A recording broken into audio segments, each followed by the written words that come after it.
Hello. Today's class is for fourth semester, Political Science fourth paper. এই political science fourth paper নিয়ে যেটা বলার যে আমরা যখন পড়েছি এটার নাম ছিল কনস্টিটিউশনাল হিস্ট্রি। বোঝাই যাচ্ছে যে এতে অনেকটাই হিস্ট্রির পার্টের সাথে যুক্ত। পলিটিক্যাল সায়েন্স ফোর্থ পেপারটাকে দুটো পার্ট আছে এই পলিটিক্যাল সায়েন্স ফোর্থ পেপারটা। একটা হচ্ছে প্রি কনস্টিটিউশন, একটা পোস্ট কনস্টিটিউশন। কনস্টিটিউশন তৈরি হওয়ার আগে, কনস্টিটিউশন তৈরি হওয়ার পর। কনস্টিটিউশন তৈরি হওয়ার আগের ইতিহাসটা, কীভাবে কনস্টিটিউশন গড়ে উঠেছে। বলা হয় যে ভারতের কনস্টিটিউশন একদিনে তৈরি হয়, বহুদিন ধরে অনেক অ্যাক্ট, যখন ব্রিটিশ শাসনের মধ্যে ভারত ছিল সেই সময় থেকেই একটু একটু করে আজকে কনস্টিটিউশন তৈরি হয়েছে। এটা হচ্ছে প্রি কনস্টিটিউশন পার্ট। আর পোস্ট কনস্টিটিউশন পার্টে কনস্টিটিউশন কোন কোন দেশ থেকে নেওয়া হয়েছে, তাদের কনস্টিটিউশনের স্পেশাল ফিচার্স কী আছে, আমাদের কনস্টিটিউশনে বিভিন্ন যে ইনস্টিটিউশন সেগুলো আছে, যেমন ইলেকশন কমিশন, পঞ্চায়েত, নগরপালিকা, মিউনিসিপ্যালিটি, এই ধরনের বিভিন্ন বিষয় পোস্ট কনস্টিটিউশন পার্টটাতে আছে। আমরা অ্যাক্ট অফ 1858 এর আগে দিয়েছি, আমি পড়িয়েছি। অ্যাকচুয়ালি ব্রিটিশের যে শাসন ব্যবস্থা, শাসনের যে টেনিওর, যতদিন ধরে ব্রিটিশরা এখানে শাসন করেছে, সেটাকে দুটো ভাগে ভাগ করা হয়। 1600 খ্রিস্টাব্দে যখন মোগল সম্রাটের কাছ থেকে একটা ফরমান, বা যেটাকে বলা হয় প্রথাগত পারমিশন নিয়ে, চার্টার অফ 1600 সালের একটা আইনের বলে, কোন আইন? ব্রিটিশ পার্লামেন্টের করা আইন। সেই আইনের বলে ইস্ট ইন্ডিয়া কোম্পানি এখানে ব্যবসা করতে আসে, এবং ব্যবসাটা যখন তাদের বেড়ে যায়, তখন সেই ব্যবসা পরিচালনার জন্য তাদের হাতে কিছু সিভিল ক্রিমিনাল পাওয়ারও তাদের হাতে আস্তে আস্তে করে চলে আসে। ব্রিটিশ আইন করেই, ব্রিটিশ পার্লামেন্ট থেকেই তাদের হাতে ক্ষমতা দেওয়া হয়, এবং তারা তাদের মতো করে ব্যবসা করার জন্য, ভারতীয় উপকণ্ডে ব্যবসা করার জন্য তারা তাদের মতো আইন তৈরি করে। এই ফেজটা হচ্ছে ইস্ট ইন্ডিয়া কোম্পানির শাসন। তখন কিন্তু ভারত ডাইরেক্টলি ব্রিটিশ পার্লামেন্টের শাসনে ছিল। এই শাসনে নানা রকম সমস্যা তৈরি হওয়ার ফলে 1858 সাল নাগাদ ব্রিটিশ পার্লামেন্টের হাতে ক্ষমতাটা শিফট করে, যেটা পুরো ক্ষমতাটা, শাসন ক্ষমতাটা ইস্ট ইন্ডিয়া কোম্পানির থেকে নিয়ে ব্রিটিশ পার্লামেন্ট গ্রহণ করে। এর আগে সারা ভারতবর্ষে পার্লামেন্টারি সিস্টেম কোনোদিন চালু ছিল। কিছু জনপ্রতিনিধি তারা দেশের জন্য আইন তৈরি করবে, সেখানে আলাপ আলোচনার মধ্যে থেকে আইন তৈরি হবে, এরকম কোনো সিস্টেম ভারতবর্ষ কখনো দেখেনি। বিভিন্ন জায়গায় ছোট ছোট রাজা ছিল, সম্রাট ছিল, তারা তাদের মতো আইন তৈরি করত, সেই আইনে দেশ চলত। রাজা সম্রাটেদের মূল বিষয় ছিল খাজনা আদায় করা, ট্যাক্স আদায় করা। বাদবাকি বিষয়গুলো ছিল গৌণ। ব্রিটিশ পার্লামেন্টারি সিস্টেমের মধ্যে ভারত যখন আসলো, আস্তে আস্তে করে আইনের বলে, যে পার্লামেন্টারি আইন দিয়ে শাসন করা একটা ভূখণ্ড, একটা দেশ, একটা কলোনি, সেটা ভারতবর্ষ দেখল। 1858 পরে একটা আইন, তার আগে বলি যে এই যে প্রি কনস্টিটিউশন পার্টে বেশ কিছু অ্যাক্ট আছে, যেমন অ্যাক্ট অফ 1858 পড়ানো হয়েছে, আজকে পড়াবো ইন্ডিয়ান কাউন্সিল অ্যাক্ট 1892, এই ধরনের বিভিন্ন অ্যাক্ট আছে। মূল বিষয়টা হচ্ছে এই অ্যাক্টগুলো থেকে তোদের যেটা করতে হবে, যে ব্যাকগ্রাউন্ড, মানে ব্রিটিশ পার্লামেন্ট কেন এই অ্যাক্টটা করল, বেসিক ফিচার্স, এই অ্যাক্টের মূল বিষয়গুলো কী কী আছে, কী বলতে চেয়েছি। আর থার্ড হচ্ছে কনস্টিটিউশনাল ইম্পর্টেন্স বা ভারতের সংবিধান তৈরির ক্ষেত্রে এই একটার কি ভূমিকা ছিল, একটার গুরুত্ব কী, এই তিনটে প্রশ্ন প্রত্যেকটা অ্যাক্ট থেকে আসে, প্রশ্ন ঘুরিয়ে ঘুরিয়ে আসতে পারে, কিন্তু মূল বিষয় হচ্ছে এই তিনটে: ব্যাকগ্রাউন্ড, ফিচার্স অ্যান্ড ইম্পর্টেন্স। আজকে ইন্ডিয়ান কাউন্সিল অ্যাক্ট 1892। ব্যাকগ্রাউন্ড কি? Though the Indian Revolution of 1857 was curbed and some reforms were introduced through the Indian Council Act 1861, yet the political situation in India became highly surcharged with the spirit of nationalism. 1857 রেভলিউশনকে curve করা গেছিল, দমানো গেছিল। Indian council act 1861 কিছু রিফর্মও দিয়েছিল, কিন্তু তাও ভারতের রাজনীতি ন্যাশনালিজমে উদ্বুদ্ধ ছিল, জাতীয়তাবাদের বন্যা বয়ে যাচ্ছিল ভারতীয় রাজনীতি। The Act of 1892 was passed in the light of the following circumstances. Key circumstances? Between 1861 to 1892, the economic conditions of Indians deteriorated considerably. ভারতীয়দের আর্থিক অবস্থার অবনতি ঘটে সাংঘাতিকভাবে। The liberal political ideas of West inspired educated elite of the country. যারা দেশের শিক্ষিত সমাজ, তাদেরকে ওয়েস্টার্ন আইডিয়াস, ইকুয়ালিটি, সভারেনিটি, রাইট, এগুলো তাদেরকে প্রভাবিত করে। তারা মনে করে যে আমাদের রাইট, ইকুয়ালিটি থাকা উচিত। There was a general movement of religious revival which enhanced the faith of the Indian people in the glory of ancient India. একটা ধর্মীয় জাগরণ দেখা যায়, যেখানে ভারতীয়রা তাদের পুরনো ঐতিহ্যের উপর গর্ববোধ করতে শুরু করে, যেটা ন্যাশনালিজমকে আরও বাড়িয়ে দেয়। Indian press and vernacular literature had played an effective role in rousing the national conscience of the Indian people. Indian press এবং ভার্নাকুলার লিটারেচার, আঞ্চলিক ভাষায় যে বিভিন্ন লেখালেখি, সেগুলো ইন্ডিয়ান পিপুলদের জাতীয়তাবোধ আরও বাড়ায়। The development of means of communication strengthen the patriotic bond of the people. মানুষের মধ্যে যে বন্ড, সেটা বাড়িয়ে দেয় development of communication. Establishment of universities in Calcutta, Madras and Bombay, which to a great extent were responsible for the political awakening of the Indian people and among the intelligentsia. ভারতীয় জনগণের যে বুদ্ধিমত্তা, সেটার মধ্যে একটা নবজাগরণ ঘটায় ক্যালকাটা, বোম্বে, মাদ্রাসে তৈরি হয় ইউনিভার্সিটি। অ্যাকিউট ফেমাইন ইন 1877, 1877 সালে হাজার হাজার লোক মারা যায় দুর্ভিক্ষে। This happening resulted in widespread resentment among the Indian against the government. গভর্নমেন্টের প্রতি একটা ক্ষোভ তৈরি করে যে গভর্নমেন্ট প্রপার কাজ করেনি, যার জন্য এই সাংঘাতিক দুর্ভিক্ষ দেখা দিয়েছে। Indian Council Act 1861 did not give a right to the Indians to elect their own representatives. 1861 কিন্তু ইন্ডিয়ানদের এই সুযোগ দেয়নি। এই 1892 হওয়ার আগে যে একটা 1861 হয়েছিল, তারা কিন্তু ভারতীয়দের তাদের রিপ্রেজেন্টেটিভ পার্লামেন্টে এখন যেমন আমরা ইলেক্ট করে পাঠাই, সেই সুযোগ দেয়নি। The non official members nominated by the governor general of the council are not representative of the people but generally yes.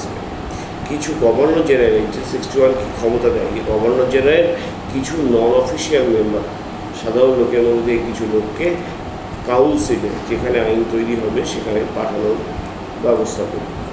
কিন্তু যাদের পাঠানো হয়েছিল তারা সমাজের উচ্চবিত্ত জমিদার, এই ধরনের লোকজন, যারা সেখানে কি ব্রিটিশদের ইয়েস ম্যানে পরিণত হয়েছিল। তারা যা বলতো তাদের হ্যাঁ বলতো, তারা কোনোভাবে দেশের লোকের কথা বলেনি। National Congress also demanded extension of their powers not only in legislative but also in financial and administrative matters.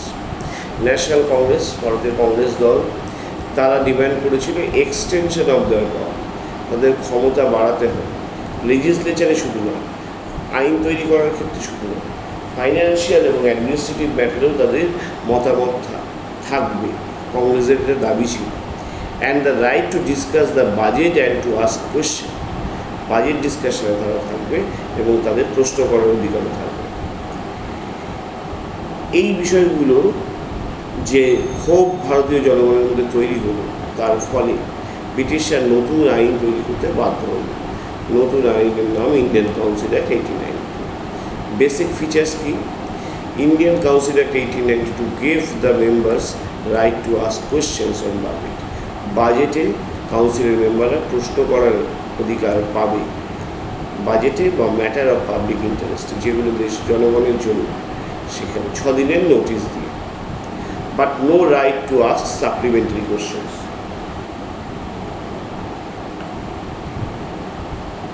Supplementary কোয়েশ্চেনের মূল কোয়েশ্চেন আলোচনা হওয়ার পরে তার সাথে সংযুক্ত আর কোনো কোয়েশ্চেন করা যাবে না। The act was 1892 can be said to be first step towards beginning of parliamentary system. এই যে পার্লামেন্ট কাউন্সিলে গিয়ে তাদের প্রশ্ন করার অধিকার, এটাকে পার্লামেন্টারি সিস্টেমের সূচনা বলে মনে করা হয়। Where the members are authorized to ask question. Next, additional members could be indirectly elected to the legislative council. Legislative council A additional memberরা elected হতে পারে, সেটা indirectly. For the very first time, an element of election was sought to be introduced for the first time. একটা election প্রথম যে indirectly election করে একজন কিছু লোক সেখানে ঢুকবে কাউন্সিলে, এটা প্রথম ইন্ট্রোডিউসড হয়। The universities, district board, municipalities, জমিন্দার্স and chamber of commerce were empowered to recommend members. সবার আজকের মতো সবার ভোট দেওয়ার অধিকার কিন্তু তখন ছিল না। University, district board, municipality, zamindar এরা সেখানে তাদের লোক নমিনেট করে পাঠাতো। This was introduce the principal of representation. University থেকে যে গেল সে সমাজের কথা বলবে, ইউনিভার্সিটির কথা বলবে। ডিস্ট্রিক্ট বোর্ড বা মিউনিসিপ্যালিটি থেকে যারা যাচ্ছে তারা তাদের কথা বলবে।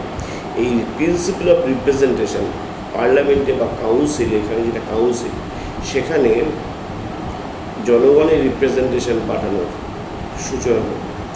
India was divided into provinces for administrative convenience. Bengal, Madras and Bombay were presidencies which had more powers than the provinces. বেঙ্গলকে কতগুলো প্রভিন্সে ভাগ করা হলো, বিভিন্ন রাজ্যে ভাগ করা হলো, এবং বেঙ্গল, বোম্বে, মাদ্রাস 3টে প্রেসিডেন্সি তৈরি হলো। এই প্রেসিডেন্সিগুলোর প্রভিন্সের থেকেও বেশি ক্ষমতা ছিল। Indian Council Act 1892 increased the member of the administration official members, non-official members. এরা যে অ্যাডমিনিস্ট্রেশনে নন অফিসিয়াল মেম্বার ছিল তাদের ক্ষমতা বাড়ানো হয়, তাদের সংখ্যা বাড়ানো হয়। ইন কাউন্সিল বিটুইন 10 and 16, মানে 10 থেকে 16 পদ। And the council had 6 officials, 5 nominated non-official, 4 nominated by Provincial Legislative Council of Bengal, Bombay and Madras. 6 জন অফিসিয়াল মেম্বার, 5 জন নমিনেটেড মেম্বার 11 এবং 4 জন nominated by provinces, Bengal, Madras and presidency. Bengal, Madras, Bombay presidency থেকে 4 জনকে nominate করা হবে। 15 জন মেম্বার রাখার কথা বলা হবে। Madras Presidency and the Provincial Legislative Council of Bengal Presidency and the northwestern provinces, and 1 nominated by the Chamber of Commerce in Calcutta. 16 জনের মধ্যে তাহলে 5 জন অফিসিয়াল মেম্বার, মানে গভর্নমেন্টেরই লোক, 5 জন নমিনেটেড নন অফিসিয়াল, যাদেরকে নমিনেট করবে কারা, ওই university, district board, municipality, zamindar এরা নমিনেট করবে, এরকম 5 জন মেম্বার। 4 জন nominated by presidencies, Bengal, Madras, Bombay presidency থেকে, আর 1 জন চেম্বার অফ কমার্স থেকে, ক্যালকাটার চেম্বার অফ কমার্স থেকে নমিনেট করা। The law member was made a permanent member, একজন ল মেম্বার থাকবে। In case of Bombay, Madras 8 to 20, and in case of Bengal 20, and in case of northwestern provinces and out 15. এই যে মেম্বারের সংখ্যা, যেটা 10 থেকে 16 বলা হচ্ছে, বিভিন্ন ক্ষেত্রে বিভিন্ন রকম ছিল। যেমন বোম্বে, মাদ্রাসের ক্ষেত্রে কাউন্সিলের মেম্বারশিপ ছিল 8 থেকে 20, বেঙ্গলের ক্ষেত্রে সেটা 20, north western Province and north তার জন্য 15। In 1892, the council consisted of 24 members, only 5 being were Indians. 24 জন ছিল, যার মধ্যে 5 জন ইন্ডিয়ান ছিল। The British recognized the Indian Army, but it was dominated by the European branch of the army. ব্রিটিশরা Indian আর্মিকে recognise করল যে হ্যাঁ ইন্ডিয়ান আর্মির লোকেরা কাজ করবে, কিন্তু ইউরোপিয়ান ব্রাঞ্চ অফ আর্মি তারাই ডমিনেট করবে, ইউরোপিয়ানরাই তাদের কন্ট্রোল করবে। In addition, the maximum age for entry into civil services was gradually reduced from 23 to 19। 23 থেকে 19 করা হলো, কমিয়ে দেওয়া হলো সিভিল সার্ভিসে যোগদান করার বয়স, ইন্ডিয়ান সিভিল সার্ভিসে জয়েন করার বয়স কমিয়ে 23 থেকে 19 করা হলো। The princely states were regarded for their supportive role for the British in 1857 revolt. কিছু প্রিন্সলি স্টেট, রাজা শাসিত রাজ্য, যারা 1857 সালের বিদ্রোহের সময় ব্রিটিশদের সাহায্য করেছিল, তাদেরকে পুরস্কৃত করা হয়। Their right to adopt heirs could be respected and integrity of the territories granted against future annexation. Future annexation মানে ভবিষ্যতে ব্রিটিশ রাজ্যের সাথে তাদের যোগ করে দেওয়া, তাদেরকে দখল করে দেওয়া, এটার পরিবর্তে তাদেরকে তাদের যে এয়ার্সদের অ্যাডাপ্ট করার অধিকার দেওয়া হলো, মানে যার ছেলে মেয়ে নেই তারা ছেলে মেয়ে অ্যাডাপ্ট করতে পারবে, এবং ইন্টিগ্রিটি অফ দ্যার টেরিটরি, তাদের যে সীমানা, তাদের যে রাজ্য, সেটার ইন্টিগ্রিটি অর্থাৎ অখণ্ডতা, সেটা রক্ষা করার প্রতিশ্রুতি দিল ব্রিটিশ গভর্নমেন্ট। কেন না তারা 1857 রিভল্টে ব্রিটিশকে সাহায্য করেছে as a reward. Thus, British made several changes with the objective of gradual involving Indians with the British administration. এইভাবে ব্রিটিশ অ্যাডমিনিস্ট্রেশনে ইন্ডিয়ানদের যোগ করার, ইন্ডিয়ানদের পার্টিসিপেট করার সুযোগ করে দেওয়া হবে। Contrary to the Congress, faith in the policy of petition and prayer and protest, the Indian Council Act did not satisfy public demand. কংগ্রেসের যে ভাবনা ছিল, যে বক্তব্য ছিল, সেটার সাথে কিছুটা মিললেও, যে পিটিশন প্রেয়ার প্রোটেস্ট যা করেছিল তার সাথে মিললেও পাবলিক ডিমান্ড স্যাটিসফাই করতে পারেনি এই act. The Congress was seen as weakness by the British government. Congress যেটা চেয়েছিল সেটা ব্রিটিশ গভর্নমেন্ট কংগ্রেসের উইকনেস হিসেবে ভেবেছিল, যে ওরা ডিম্যান্ড করছে, ওদের পক্ষে আদায় করার ক্ষমতা নেই। This was evident from following note by B G Tilak: political rights will have to be fought for, ওয়াটার রাইট লড়াই করে নিতে হবে। The moderates think that this can be won by persuasion. মডারেটরা মনে করে পারসু করে, কথাবার্তা আলোচনার মধ্যে এটা পাওয়া সম্ভব। We think that they can only be obtain by strong pressure. আমরা মনে করি চূড়ান্ত প্রেশার দিয়ে তবেই এটা পাওয়া সম্ভব। অ্যাসেসমেন্ট বা importance: it was the first step towards a representative form of government in modern India, although there was nothing in it for the common man. Modern ইন্ডিয়াতে রিপ্রেজেন্টেটিভ গভর্নমেন্ট, মানুষকে গভর্নমেন্টে পার্টিসিপেট করতে দেওয়ার সুযোগ, এটা প্রথম স্টেপ। যদিও আম আদমির জন্য, কমন ম্যানের জন্য তেমন কিছু এখানে ছিল না। The number of Indians was increased and this was a positive step. ইন্ডিয়ানদের সংখ্যা বাড়ানো হয়েছিল অ্যাডমিনিস্ট্রেশন, এটা পজিটিভ স্টেপ ছিল। However, since the British conceded only little, this act led indirectly to the rise of military nationalism in India. British যেহেতু সব কিছু মেনে নেয়নি, ফলে আলটিমেটলি কংগ্রেসের মধ্যে একটা দুটো ভাগ হয়ে যায়, মডারেট এবং এক্সট্রিমিস্ট। এক্সট্রিমিস্টরা মিলিটেন্ট মুভমেন্টে যোগ দেয়, ফলে ব্রিটিশদের সামনে আরও নতুন চ্যালেঞ্জ চলে আসে। Many leaders like busy Tilak blamed Congress moderate policy of petition and persuasion. কংগ্রেসের যে পলিসি বারবার করে আবেদন নিবেদন করা, সেটাকে বিজি তিলকের মতো লিডাররা সেটাকে অপোজ করতে শুরু করে, ফলে এরপরে ভারত একটা মিলিট্যান্ট ন্যাশনালিজমের সামনে চলে আসে। Thank you.